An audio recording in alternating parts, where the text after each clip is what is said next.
Imagine when you share your darkest hours, they become someone else's light.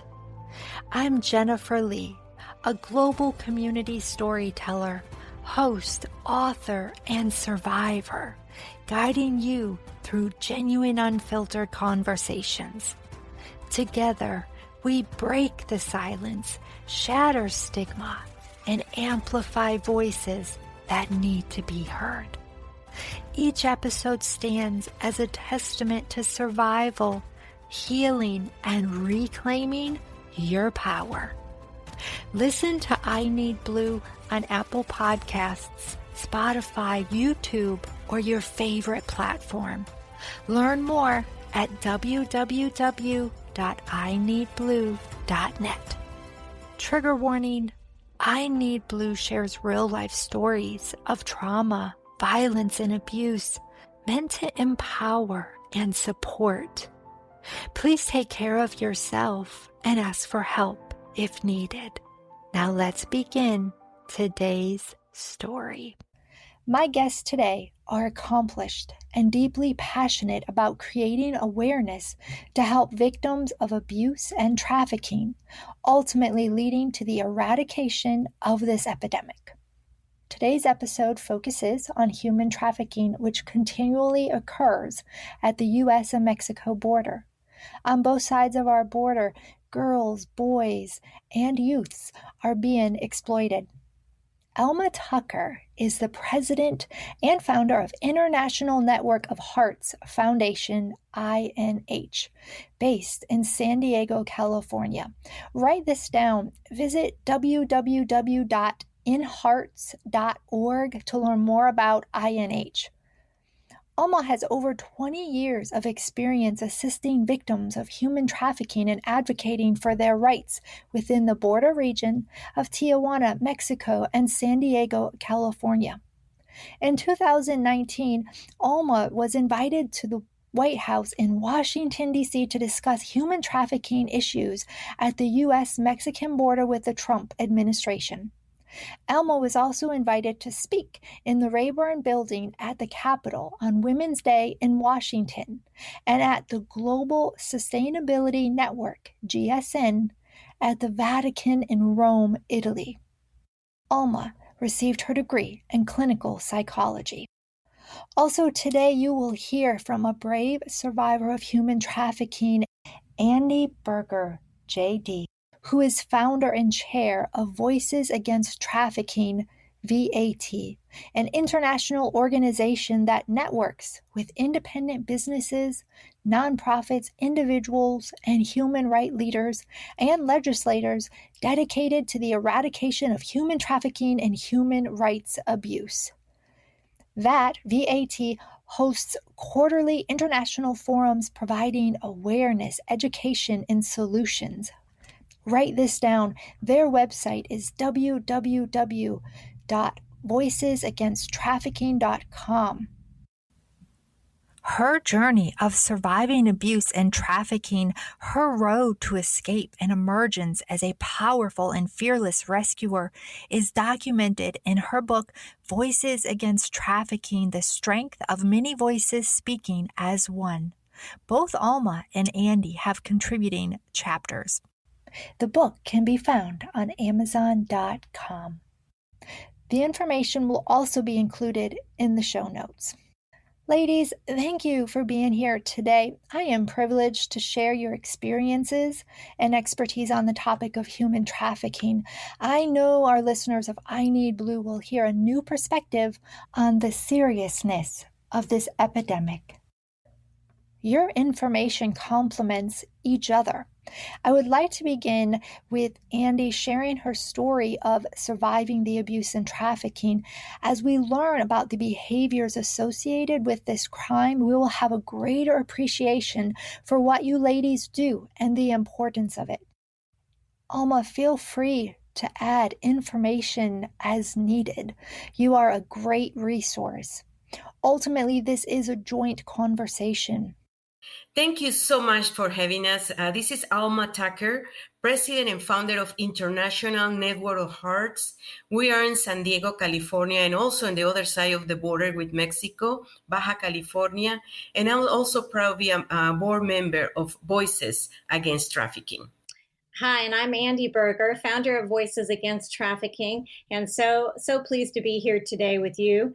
I'm also a survivor of child sex trafficking. My story began years ago from the time I was 6 months old to 17 years. My birth family and extended family members trafficked me as a child back when there wasn't a term called human trafficking. People were barely talking about child abuse. And so in the 60s and early 70s, there wasn't a place to go. There wasn't a way to reach out. If it was family members trafficking you, sexually abusing you, physically abusing you, you were really stuck because familial trafficking, the predators get covered by the bloodline. So if I went to get help, which I tried a couple of times, I was sent back and I paid a greater price.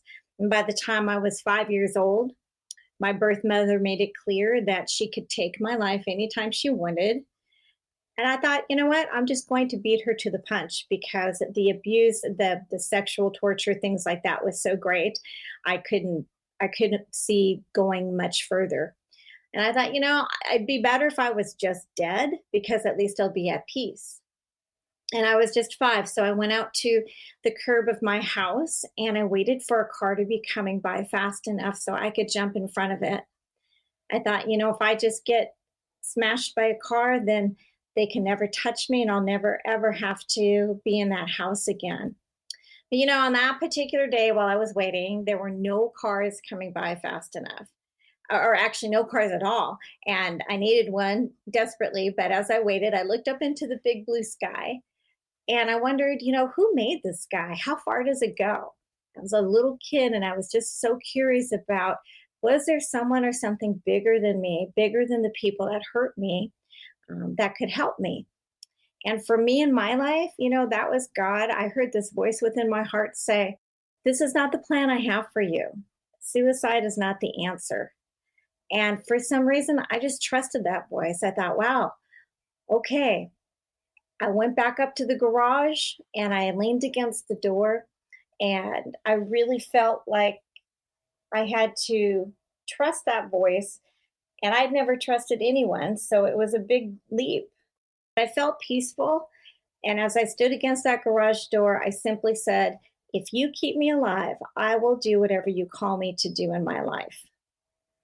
Now, of course, at 5, I didn't really understand how long it would be in order to turn 18 and be free.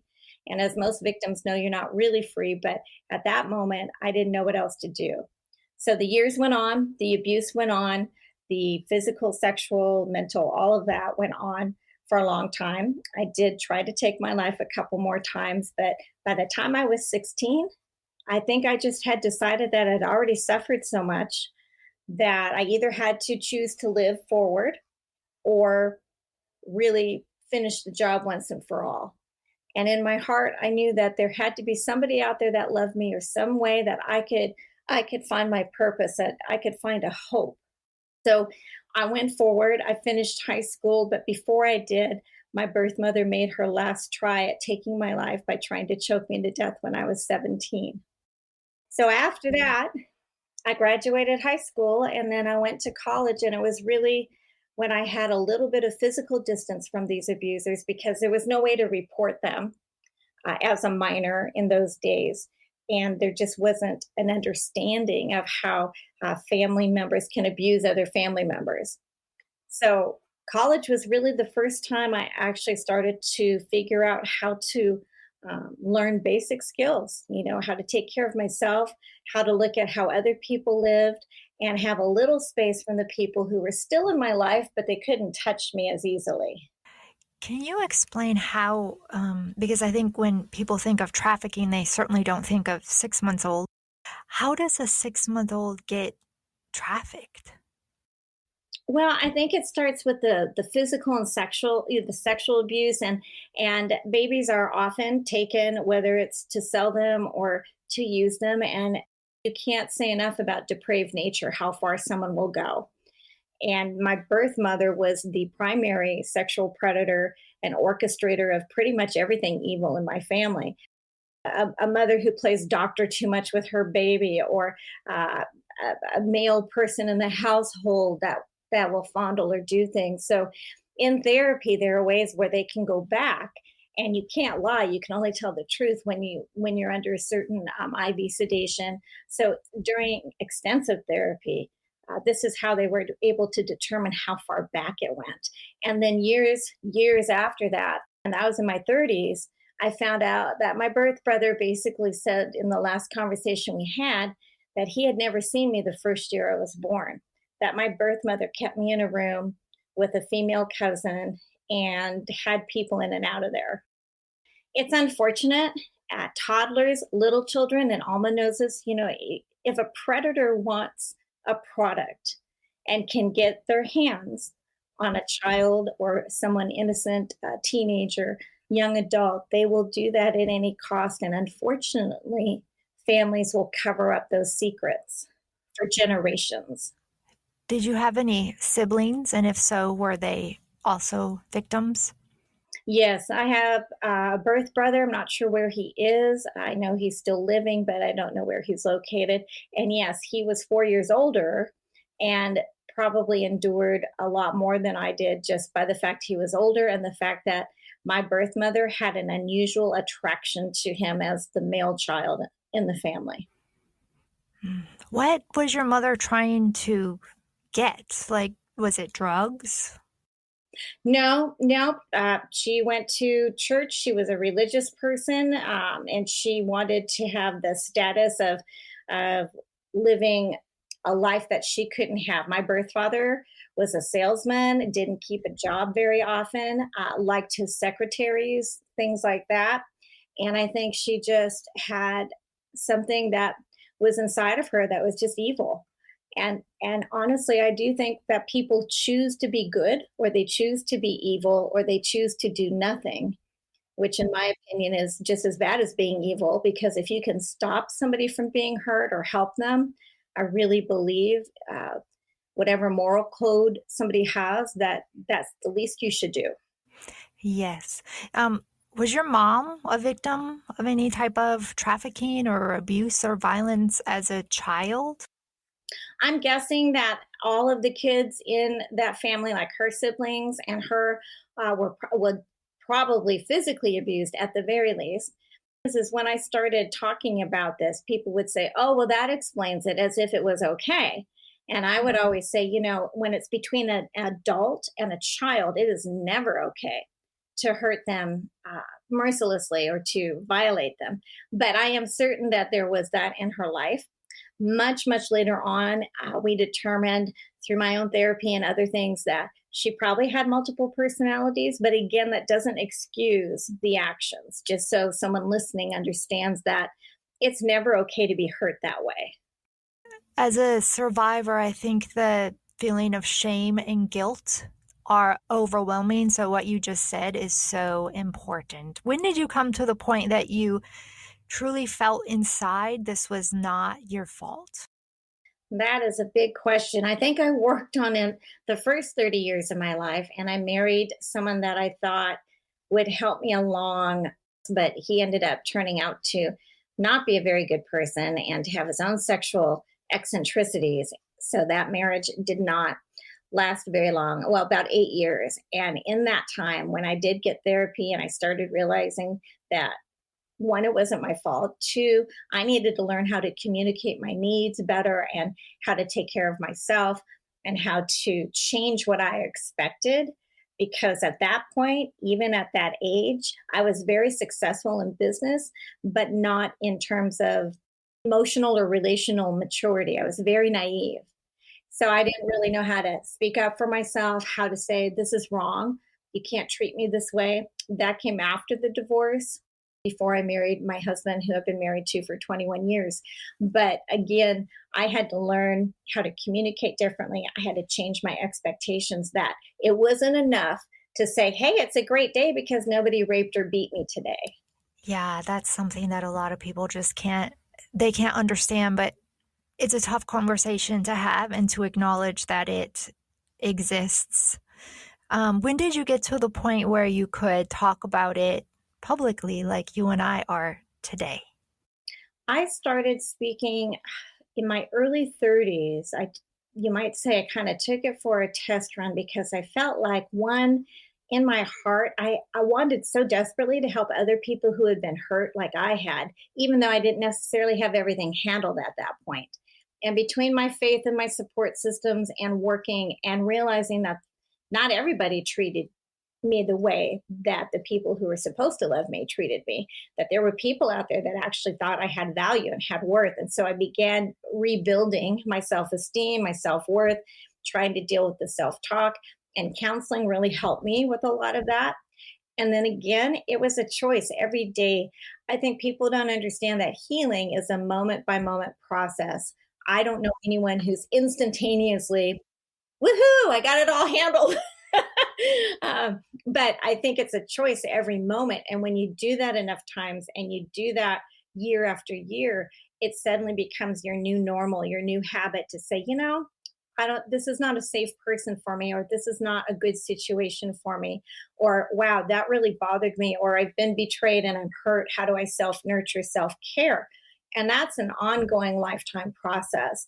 I still deal with PTSD, and at 60, I'm just starting to talk about that publicly because people need to know more about that. But back to your question, my growth really happened. My healing really accelerated probably in my mid 30s after all the counseling and before I met my husband. And when I did meet him, I realized that what I had always wanted was available to me. I wasn't the one that was broken in all my relationships.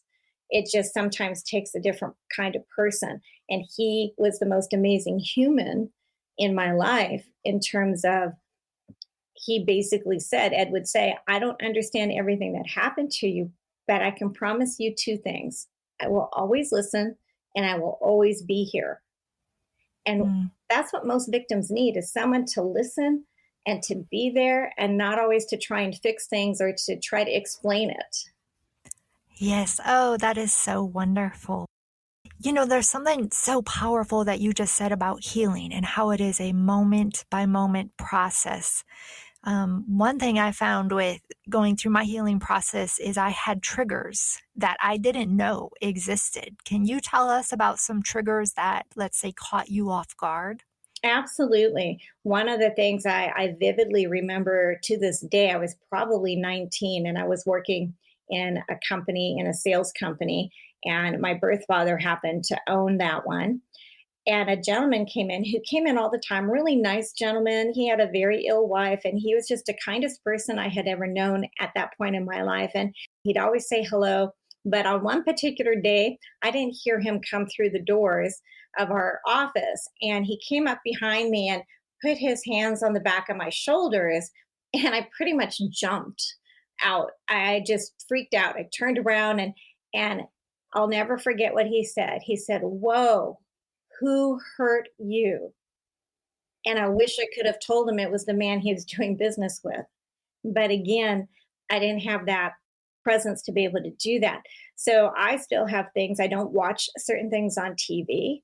If I get triggered by something visual or something I hear, I'm very visual, so that impacts me more. But even if I hear something like a person being called stupid, or somebody angry who's bullying another person, I feel that.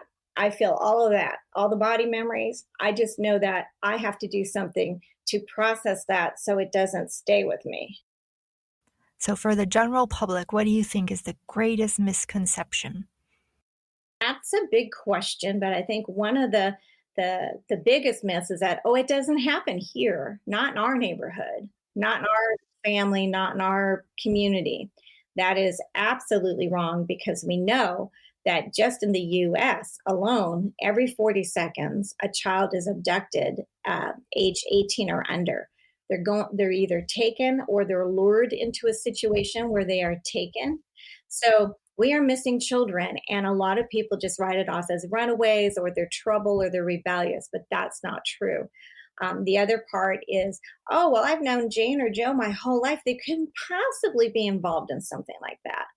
We have to get better at vetting, not our neighbors like a background check, but if you're leaving your kids or you have kids, I think you have to do a lot of diligence with who is going to be spending time with them and making sure that they're safe people or safe situations. I think the last thing is that people don't want to believe that the monster exists, that people are so depraved they would use a child for sex or sell a young girl for sex 20, 25 times a day, or a boy.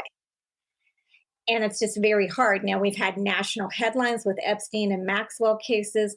We know that male and female can be predators, obviously, but again, it's hard for people to receive that. Yes, and that's why I am thankful that both of you ladies are here, because until we continually have the conversation and expose it, it'll keep going on. Would you agree that part of the reason survivors don't come forward is because they don't think they will be believed? Absolutely. I did not think people would believe me, especially in that culture. And granted, I'm a little bit further down the block than some of the listeners may be. But again, we saw in national headlines that a 14-year-old who testified in the Epstein case was not believed. And so if they take the courage, it takes guts for a young person to speak up, just like Simone Biles, the Olympic gymnast. She tried to report in 2015, and here we were in 2021, still trying to get someone to listen to her, to believe her, and then they tried to ruin her. So if we do not accept that things happen, that's why I try to encourage anyone who is in contact with children, whether it's a guardian, a grandparent, a natural parent, a step parent, anyone that is in charge of a child, have a conversation about not just stranger danger, but here's our safe word for the family. Maybe the safe word is, I want to go to the boat, or, I need an ice cream. Whatever the phrase or word is, this way, if your child is in danger or they feel uncomfortable, maybe they go out in a group with friends and things turn out to be a little different and they're not comfortable, let them be safe enough to talk to you about it, or to text that phrase to let you know, hey, come get me, come pick me up, or, I don't feel good, or I don't feel safe here. And then that way, whoever's in charge knows that they need to do something, not just expect that the kid will figure it out. Yes. And one thing I want to address with both of you a little later on is how the internet has changed the access to our children, because that is huge. Absolutely. Yes. But I do have another question for you. Words of encouragement. So let's say somebody who is currently a victim hears this episode, is touched by you. What words of encouragement would you give them to seek help? I would absolutely encourage them, one, to understand it is not your fault. Okay, what happened should never have happened, but it did. And the most important thing you can do for yourself is to go through a healing process, whatever that looks like to you, a qualified counselor, somebody at church, somebody at school, somebody that you trust, but definitely get qualified counseling to work through.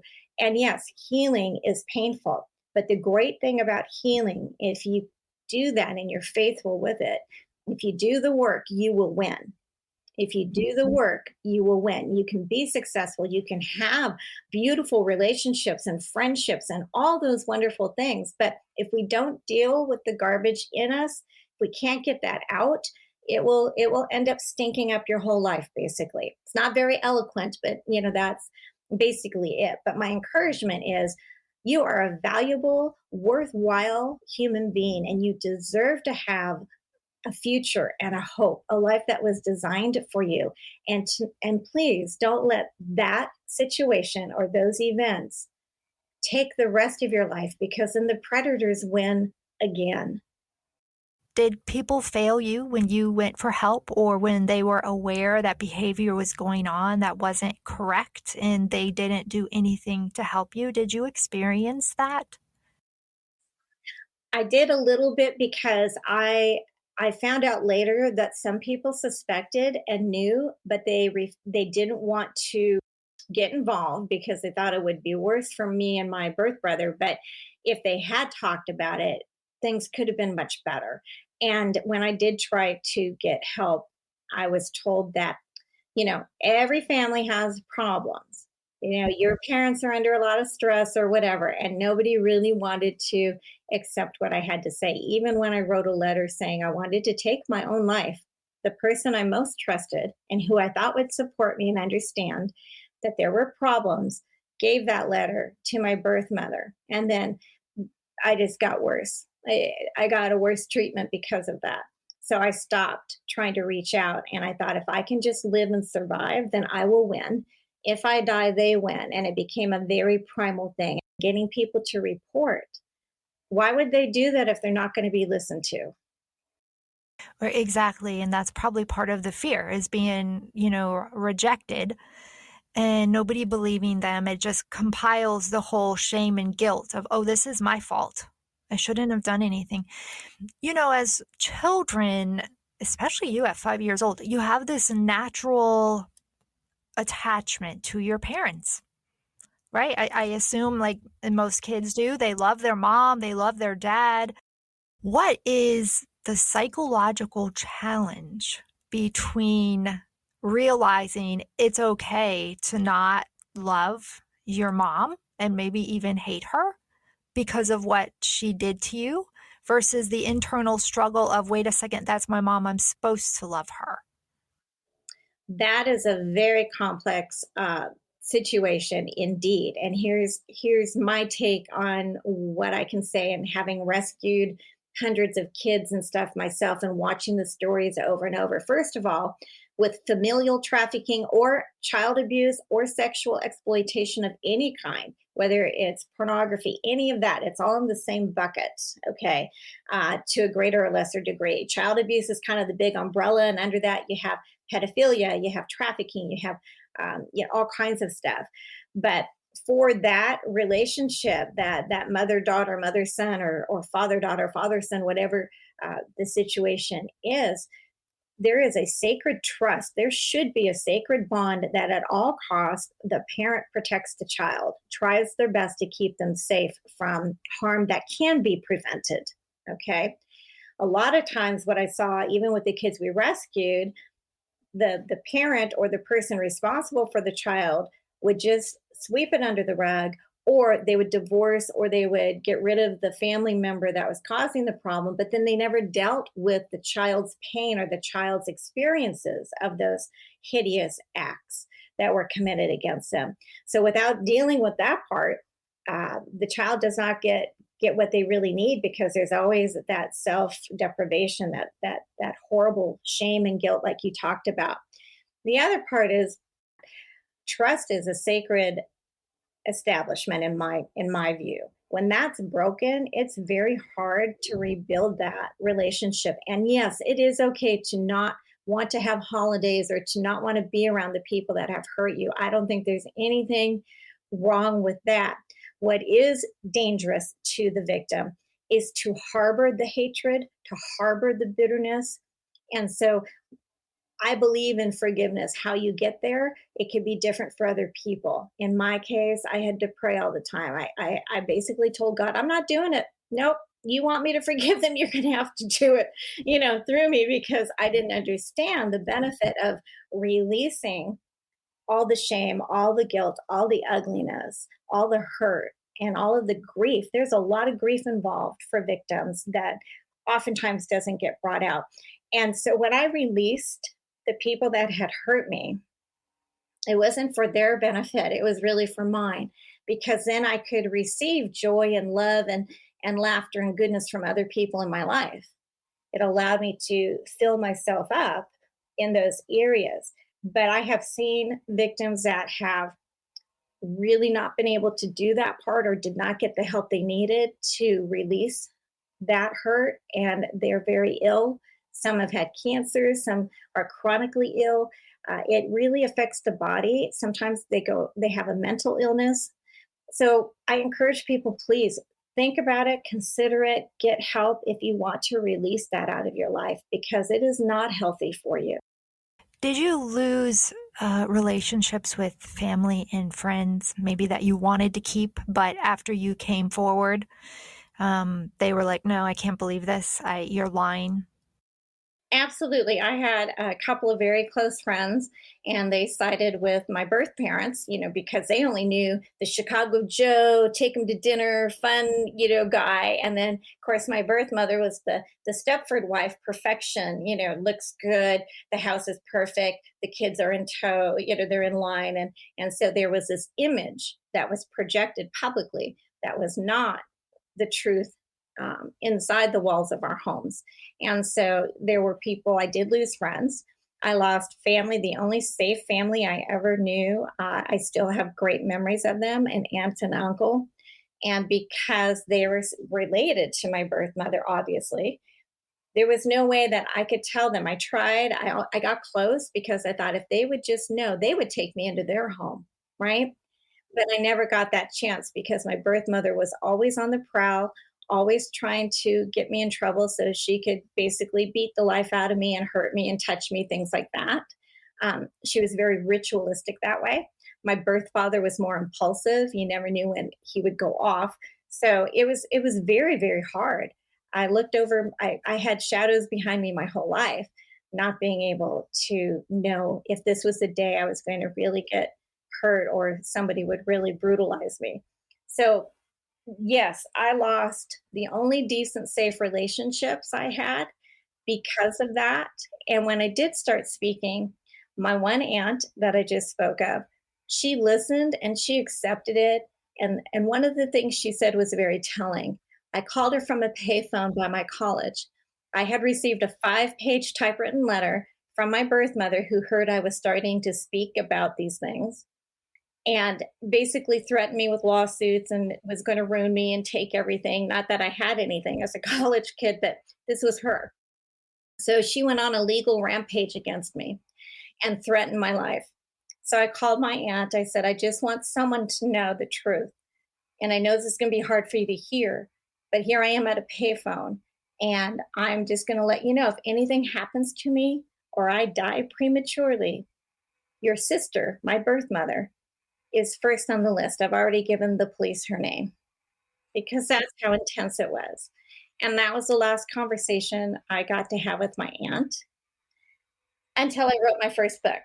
And that was amazingly, I don't know how it got into my cousin's hands, but one of my cousins read the book, called her mom, my aunt. And after 40 plus years, we reunited just in terms of a relationship over the phone. And she felt enormously guilty that she didn't know, that she didn't help. And I said, you know what? The only person responsible for what has happened is the person who committed the act. You can't fix what you don't know. So we've been able to have a telephone or virtual. She's not very tech. She's less techno than I am, which is really scary. But I've been able to talk to her and a couple of my cousins who would have loved to have had, time with me and relationship with me all those years, all those desert years, as I call them. But it just didn't work out. So yes, I lost a lot. Yes, but you gained a lot too, right? I did. For yourself, yeah. So I'm going to bring Alma in, but tell me now that I just said that, what is the biggest thing you gained? Wow, I think the biggest thing that I have gained, besides learning to trust again and having a successful marriage and having real friends like Alma and other people in my life, I would say this year in particular, or this past year, I should say, through Voices Against Trafficking, the book that we compiled, I found my own voice. I found the authentic Andi inside after a really long time. I used to write and paint and dance and write music and do a lot of creative things. And between what happened in my life, a narcissistic, abusive ex-husband, and all these different things, I kind of lost myself for a while. And I had 9 traumatic brain injuries in the last 20 years. So the first book I needed help writing to organize it. I had my story, the content, the kids that we rescued, all of that, but I couldn't put it together. So I had a great writer help me. But last year was the first year I felt like I am really who I'm meant to be. I'm truly authentic. I've always been transparent, but now I'm genuinely authentic after all of this work, after all this stuff. And I finally get to have my voice. And for a kid who had no voice, who had a huge speech impediment, was laughed at all the time, up through college years, even. I mean, and all the situations at home. That's a big deal. And anyone who's been a victim and has not been heard and has not been valued, they understand that. Thank you for sharing. You're brave and you're courageous. And I know even if you help one person, if your story helps one person, what a difference that has made. Well, thank you. I hope so. I pray so all the time. So thank you for that. Thank you. Alma, hello, my dear. Hello. I love this conversation because we have Andi, who basically lived it, was inside. And then we have Alma and me, who are outsiders looking in, which is what most people see. Can you tell me about your experience? You kind of heard my conversation I just had with Andi, and I would love your perspective based upon your experience, because I know that also influenced you to begin your foundation organization as well. Thank you. And thank you, Andi, for sharing with us, to open your heart and all that you went through. I really admire you, and thank you, because yes, you found your voice, and your voice is helping a lot of people. And I'm so honored to be part of Voices Against Trafficking. Thank you, Andi. And listening to Andi, we hear all the challenges that a survivor goes through. Everything that Andi described in the different stages in her life through all this trauma, that's what is the most common in almost each case. You hear over and over all these challenges for somebody can get out of that life, and mainly when it's a family member who is taking advantage and exploiting someone. As we know, human trafficking, the criminals usually know everything about you, knows where you live, is a family member, boyfriend, husband, somebody that you trust. And thank you, Andi, to share this, because who else you trust more than your own mom, your own father who give you birth, and that's something unbelievable. Then somebody can take advantage of all that, but it is more common than we think. I see it also in almost every case that I'm able to support. Let me tell you, I'm so blessed to come from a home, from my parents then took care of me and love me and protect me. And this is why I'm inspired to do for others, because once you have a good parents, what can you do? How can you don't do something for others that are in need? Andi mentioned, and who is the fault is the people that make the crime, but I've been hearing stories of some girls that say, Alma, I don't remember anymore the pain than I received, or the rapes than I was victim of. I don't even remember those, but what I really hurt me to this day is all the people that were around me and saw it, and they didn't do nothing. That hurts.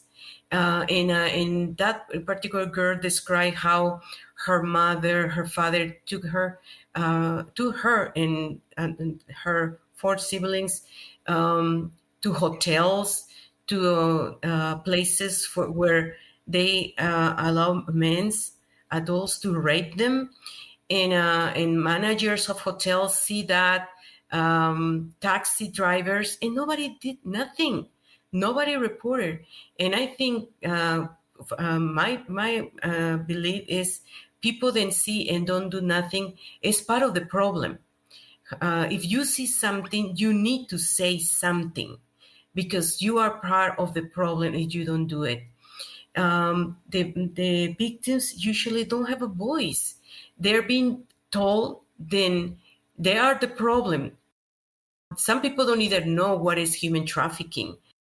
Some of our girls say, Alma, I thought about that was my normal life. Imagine 5, 6, 10 years old, and they say, I thought our life was like that. I didn't knew I have rights. I thought, oh, that's life. Until I grew up and I started understanding, or until I came to this program, I realized then, no, that was not normal. And I deserve better life and I have rights. Now I know that.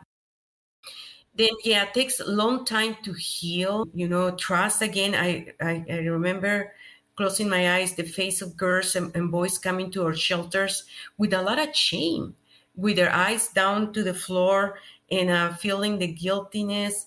And but in our program, we offer psychology therapy. Some kids needs psychiatric treatment because they come with thoughts, then they want to kill themselves because they go through bulimia or depression and anxiety, then all kind of situation. Then some of the cases we need the resources of the specialists to give them treatment. And then we also offer social worker services. Each is a case for us. We want to find who did that to them. Why? Because those kids are now in a safe place. But when a predator lose one victim, they already have 5 or 6, so they're looking for more. Then we need to find the root of the problem. We need to follow the cases. And it's hard and it's a long process, but it's important to speak for more kids don't need to go through this. How often are the predators caught? Not too common. It's not common at all. I work closely, with the Mexican authorities, and for them it's like, okay, it's been rescued. We put it in a safe place, but no, I mean they have their hands full and not too common to they follow the cases. We push. We have an attorney in our team too, and we push, and they don't like it. They don't like we are asking for justice for these kids. They take the most, value and beautiful part of these children. Instead of them playing with toys and going to school, they're doing things that they're not supposed to do in their age, and they lose a lot. Then we need to work with all that. And some kids come and very sexualized because that's what they been forced to do. It's hard for people to come in our place and trust us right away. It takes time. I remember I asked one of our girls, she arrived when she was 15, now she's 24. And I asked her, how long took you for really trust us? And she said, Alma, almost 2 years to know that you guys are for real. I was always waiting to what they're expecting from me, when they're going to start asking me to do things. Then it's a long process. It's psychological has been proven. Person who's been being victimized, I don't know, for 5, 6 years, sometimes takes the same number of years to heal. And yes, they heal if they get the right treatment, the right programs. And that's why it's important to have programs like what we have and others. Then they provide the right services, because if a victim doesn't receive the right treatment, they can come to be a victimizers. Then and repeat what they learn. I was going to ask you that. They don't escape and end up with somebody great like you or Andi. What happens to them? So do they age out, and what happens if they don't get help? Well, I'm going to answer and then I'll pass the word to Andi, but it's also been proven in studies that people, then don't go out, they die in an early age because comes a lot of illness, infections, trauma, and then that's one. And another one, they come to be part of the criminals. They start recruiting other girls when their age is not so attractive for the clients. Then that's another thing. They can come to be part of the organized crime. And but Andi, you want to add more? Sure. I think what you said, Alma, is just perfect. one thing too, self-medication. A lot of the kids that we rescued, either drugs or alcohol or things like that, that because they're trying to anesthetize their pain. And so, and that happens with adults. So the self-medication, hurting others, like Alma just said, whether it's through replicating the trafficking or abuse that they've had. It could be passive aggressive in relationships. It could be a lot of things. They will have trouble with any getting to a genuine relationship because of all that hurt and pain. So they'll end up in the system, criminal, like Alma said, and then sometimes they'll just end their life. We've had so many teens that we helped that had already tried suicide a number of times. And then sometimes it's just too much for them. And we haven't been able to reach a couple of teens here and there because they just decided, I don't know what to do with all of this, so I'm checking out. So teen suicide is super high, but for victims who just can't take it anymore, that seems like a better deal to them, and I can't blame them, actually. Yes. Alma, I didn't know if there was anything else you wanted to add now after Andi spoke. I'd like to insist on how important it is to have programs for survivors, homes. Right now, we are going through a difficult time to find a house for mom and daughter. Then things that she was rescued, but it's no places for mamas with little babies, Then it's a need for more shelters. It's a need for more organizations than for minors. It's not too common to have homes for minors. It's more for adults, and minors needs definitely they go to foster homes or places, then they don't receive the right care. Then just to be more aware, then how can we help organizations, then they're already doing the work. How can we prevent and this happen in our own home? Communication with our children, social media is taking over communication.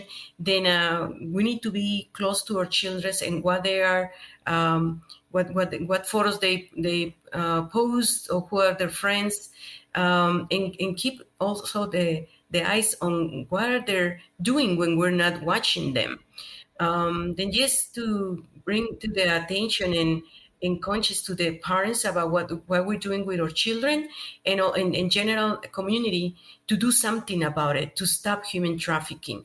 Because once you know this is happening, how can you look on the other side? Yeah, happening is very difficult to visualize because people that are doing this with our children, with adults, they're working underground. I mean, there's not obvious what they're doing. They're using the internet, but help organization, then they're doing the job is what I would like to share with the community. Because when a boy, a girl is being abused or exploited, it's not anymore just the problem with their parents. It's community that needs to respond for these children. Then call the right person, 911, do a report. Calling an organization is also a national line. Then we can share with you to look for help for people that knows how to take care of this. And it's important to call an organization, not just the police, because sometimes we can face police or authorities, then they're not too familiar with the subject, or they don't respond in the moment that we need. I work a lot with Amber Alert. A predator is going to act in the first 4 hours when they take a child. Then don't wait when you have the suspicious. Then your child is in danger, and call the 1-800 line or call the police. Thank you for that. I heard you talk about housing. You mentioned mothers and babies. Can you define indirect victims? Sure. Some of these girls or ladies are being, sexual assault, rape, and comes pregnancy from those situations. And then sometimes the victim don't even know who is the father of this child. And then comes a baby, but then that baby is we call indirect victim, because who is the direct victim is the mom. I agree with you 100% because yes, the child in that situation is definitely an indirect victim. But think about, as you were mentioning, Jen, what if it had been one of your boys? Okay, watching, going through the process, trying to get justice, trying to get help for your child. The rest of the family also suffers when there's been an incident against a child. Even one sexual assault can taint the entire life of a victim. So there's a lot of residual affect from every single incident of sexual abuse, trafficking, pedophilia, all of that, pornography, all of that. There is always a residual ripple effect after the victim. And that's where the triggers come into play. That's where healing is one moment at a time. And that's where therapy is, for some, it is an ongoing process, and that is okay. You have to learn to be first and to take care of yourself. And for some, that's really hard to understand and to be okay with. Yes, it is. It's tough to put yourself first when you were nothing most of your life or treated like nothing. Like Alma is saying, these girls that have been raped and then they end up being pregnant, and suddenly not only do they have their own life to deal with, now they have to think about another life and how much weight that is emotionally. But Alma mentioned something about the mental health and services and resources, the housing. Absolutely, we need more shelters. No doubt about it. We need communities to be more open to housing these folks, these victims that want to have a chance at a new normal. It'll never be normal the way it was before things happened, but a new normal. We create a new normal, just like veterans when they come home from a war kind of thing. But we do not have adequate mental health services.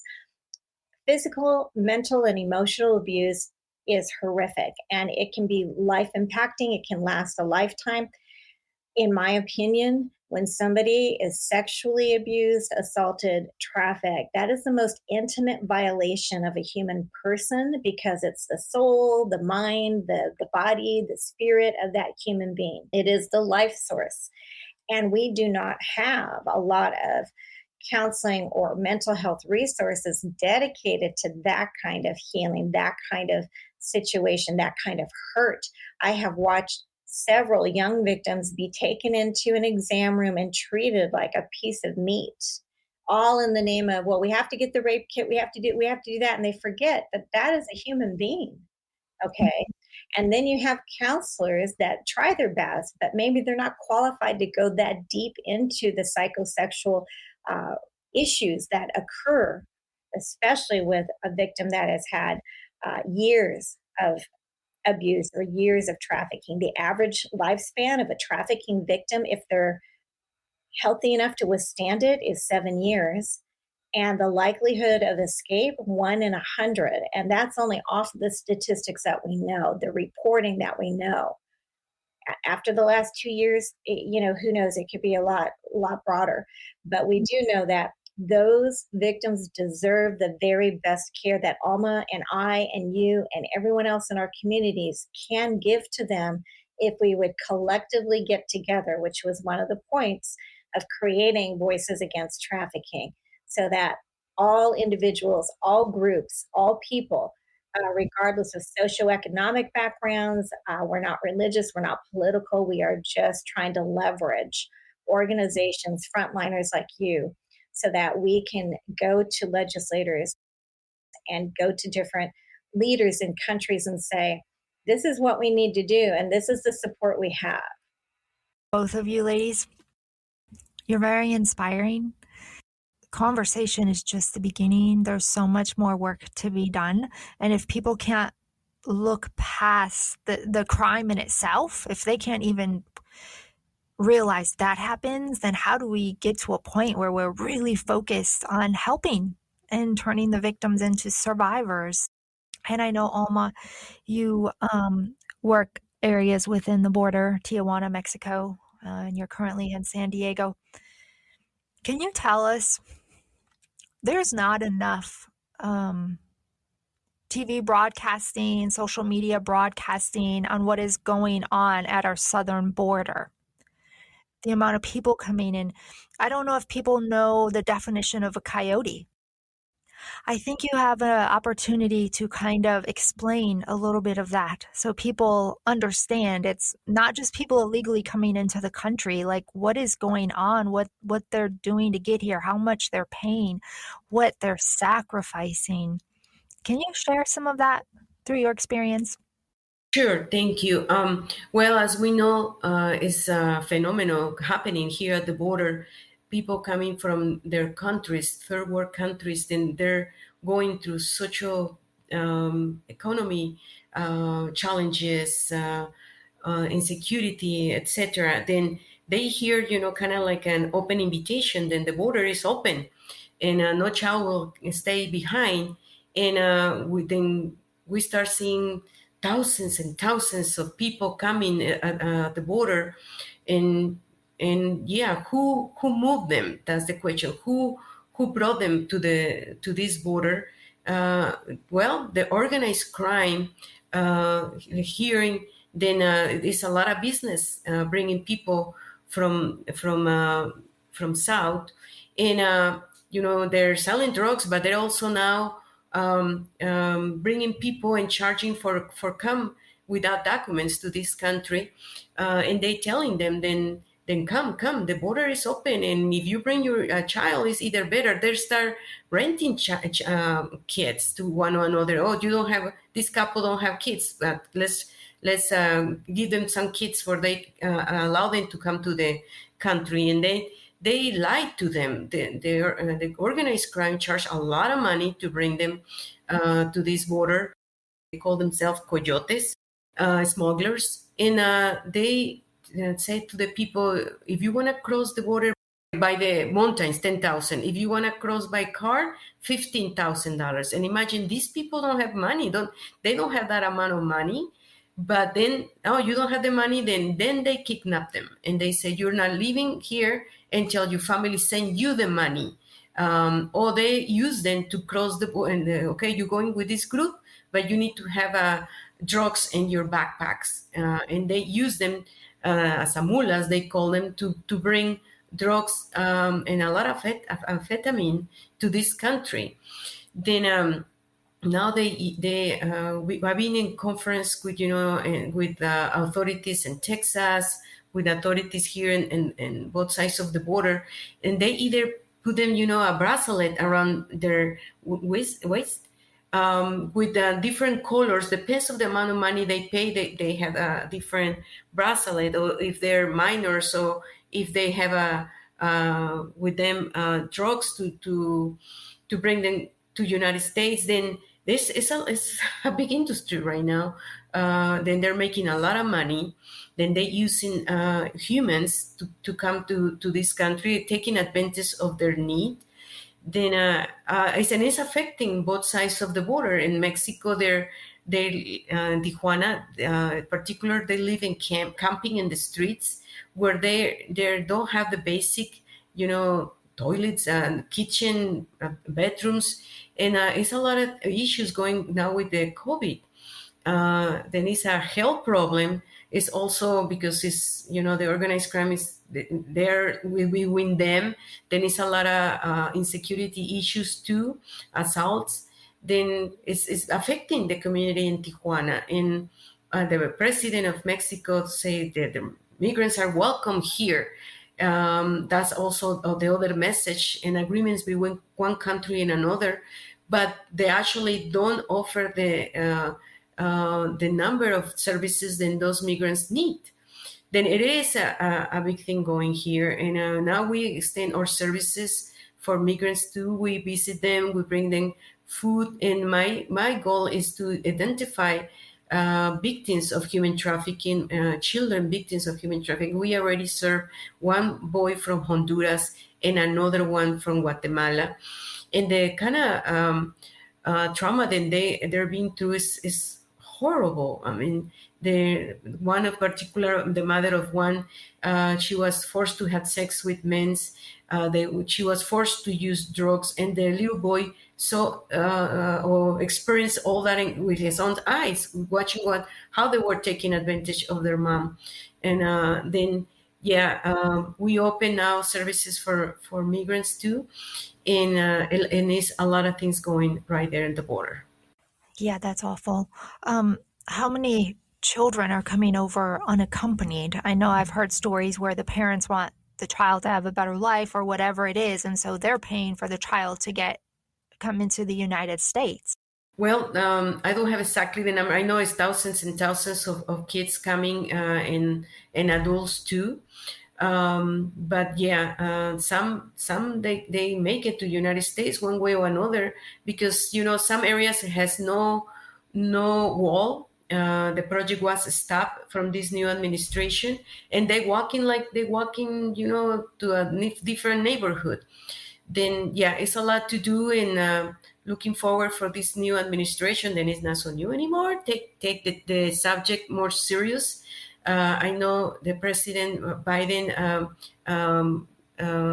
invite everybody to create awareness this month, because it's the month awareness against human trafficking. But we used to have meetings in the White House, and nothing is happening right now. It's not in the agenda as a priority. Then we have to keep working work that has been done before. That's unfortunate, because it doesn't matter what administration is in the White House, the sex trafficking doesn't stop. It's not Republican, Democrat. This is people. And, I want to ask you, so when you did work with the Trump administration, can you share with us some of the things that you were able to get accomplished? Like, if the government is going to help, what are things that they either did in the past to help you out or that you need today? Well, what happened is, as you know, that administration was only 4 years. Then a lot of the work then they started was in the process of getting to the next level. I know a lot of money was released to fight against human trafficking, to support shelters that are already open in the United States. We were part of that network because our location in San Diego in Mexico, but we were in the process because we want to open a shelter here in San Diego, but everything is stopped. Then we didn't were able to receive that support, and we were in conversations, and like you say, it's unfortunately then the communication is not going as used to be, and hopefully happen soon. Do you have private donors, or let's say somebody is listening and is like, wow, I really want to help? Yes. Andi and myself also, we both organizations, and we are 501c3. We receive donations. We can give tax deduction receipts. Then yeah, you can find and for International Water Heart in our website, it's a red button right there. Then anybody can help us with donations. Any donation helps. Then I really encourage you to keep supporting us, for we can rescue more people, support more people, and look for shelters for people in need. That's great. So there is a red donate button on their website. Go check it out. Like she said, any donation will help. They are a 501c3, so it is tax deductible. We are all human, and whether we want to acknowledge this exists or not, it does. And as humans, we need to help each other. So every little thing we can do will benefit humankind.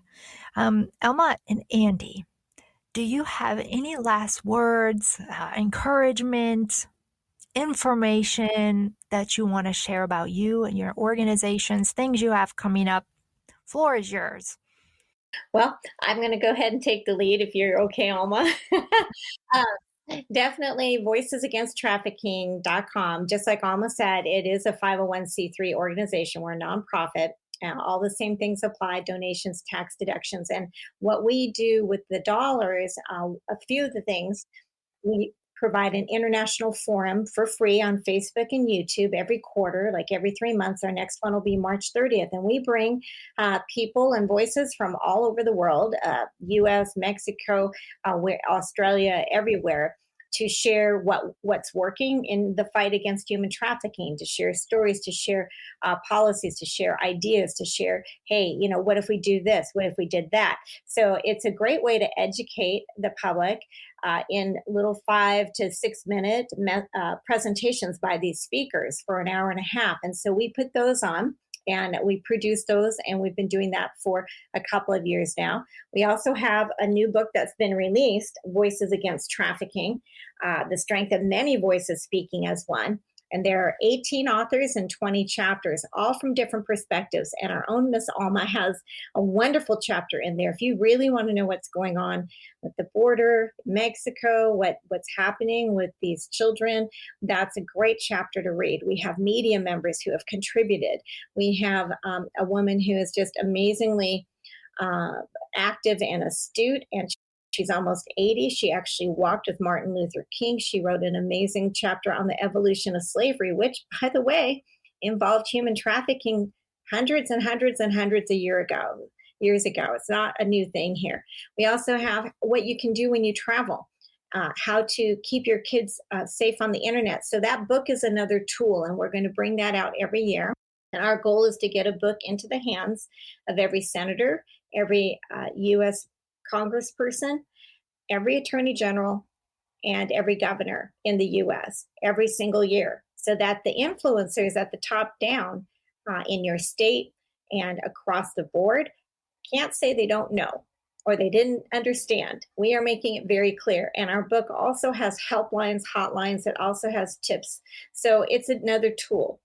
We're trying to get as many tools in our belt so that the everyday person can say, hey, you know what? I could do this much. Or if I don't have time or I don't have money, maybe I can just add my voice to the roster. Voices Against Trafficking wants to have 1 million voices by the end of summer 2023 on our roster, which is on our website. You can go to our website. There's a tab that says Add Your Voice. And we want to be able to take those million names to legislatures, to other places where we can say, you know what, we have 1 million people and they want you to protect their children. They want the future of our country and other countries to be protected. And so we can leverage that to get things done. So a couple of things for encouragement. Again, if you're out there and you're stressed out and you're busy, who isn't, and you're not sure what you can do, a very simple thing is go to our website, voicesagainsttrafficking.com, look up the helplines and put them in your cell phone. If you see something, say something like Alma said. And you can't do that if you don't know where to call or who to call. So put those hotlines and helplines in your phone. And if you have children old enough to understand what they're for and how to use them, make sure they have them in their phones as well. Because guess what kids see? They see other kids being hurt or being taken or in trouble, probably more often than we as adults do because we're not in the same social circles. So we want to make sure our kids have helplines. And then lastly, if you vote for anyone, a mayor, a city council person, state anybody, governor, make sure that you're getting your votes worth in terms of protecting the children in your community. If they cannot tell you what they're doing, what laws they're supporting, what their activities are regarding anti-trafficking measures and education, then they probably shouldn't have your vote or your support the next time around. So those are simple things that can be done. And again, if you're a victim, please reach out for help. We want to be there for you. Even if we're not in your town or your area, there are people that want to help you. So we are looking for you. And if you've been found and you need help rehabilitating, reach out to one of our websites, Alma, myself. We would be happy to direct you to help. We want to make sure that you have a chance at the life you deserve to have. Thank you, Andi. And just want to add the number of the hotline is 1-888-373-7888. Please, if you see something, if you're going through something, give a call to this number, and that they will help you, specific in cases of human trafficking. And to reach to us, our website is www.inhearts.org. And you can find us also on Facebook and Instagram. And also, please go to Amazon, get our book, Voices Against Trafficking is in Amazon. We need also your review, and we have to give voice. And that's one way, getting that book, learning more, and that's the best way to prevent something happen for you or the people that you most love. Thank you so much, and it's been a pleasure to talk to you guys. Yes, thank you, Jen, for putting this together. We appreciate your listeners. Absolutely.